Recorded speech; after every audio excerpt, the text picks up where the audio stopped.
The golden cone of Ezelsdorf-Buch is the largest and one of the best documented examples of the late Bronze Age gold hat's corpus, an astonishingly thin gold sheet conical headdress richly stamped with repetitive ornamentation.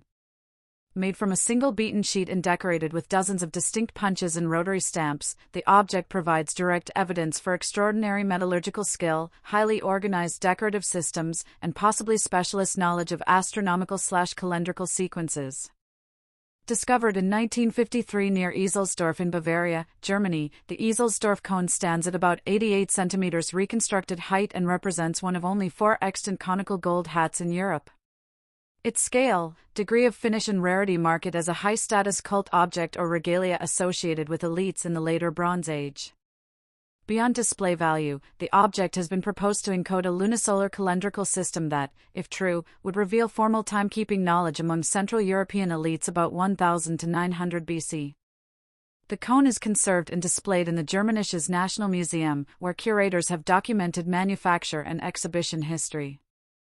The object was found accidentally at shallow depth at the foot of the Brentenberg in spring 1953. Tool damage at recovery fragmented the top and part of the brim, complicating immediate interpretation.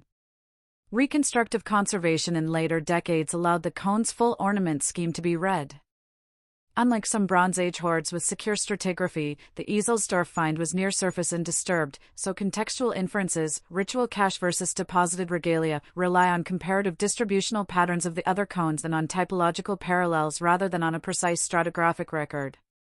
The cone was beaten from a single sheet of high-purity gold to an astonishingly thin average thickness of less than 0.1 millimeters in some places. Reconstructive dimensions put the restored height at about 88.5 centimeters with a base diameter near 20 centimeters. The original brim is missing.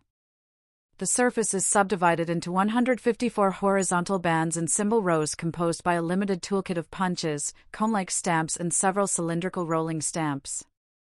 The cone's decoration is highly regular, rows of concentric ring bosses, rosettes, point boss groupings, and occasional unique signs.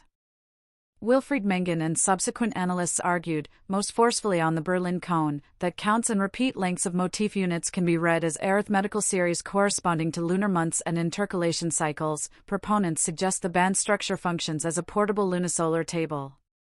Critics caution that motif counts can be fitted post hoc to many numerical schemes, demand stronger statistical controls, and require demonstration of intentional numeric encoding rather than ornamental repetition. For Etzelsdorf specifically, the presence of repeated series and unique marker bands makes it one of the key test objects for calendrical readings, but the hypothesis remains debated and not universally accepted.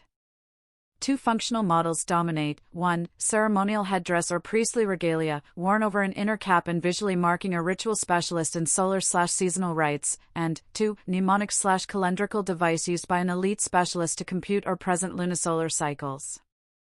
The physical geometry, interior brim, fitted base, occasional bronze reinforcing rings, supports wearable use. The visual prominence and rarity support an elite ritual role. If the calendrical reading is sound, the cones encode practical time knowledge that would institutionalize elite control over ritual timing and agricultural calendrics, an important social lever in Bronze Age economies. Both readings are compatible. An elite priest might have worn the cone as an emblem while also consulting its encoded sequence. The Etzelsdorf hat thus remains both an exceptional artifact of craft and a focal object for interdisciplinary inquiry into prehistoric elites' command of material and temporal order. Thanks for watching. If you enjoyed this video, please subscribe so you won't miss new ones.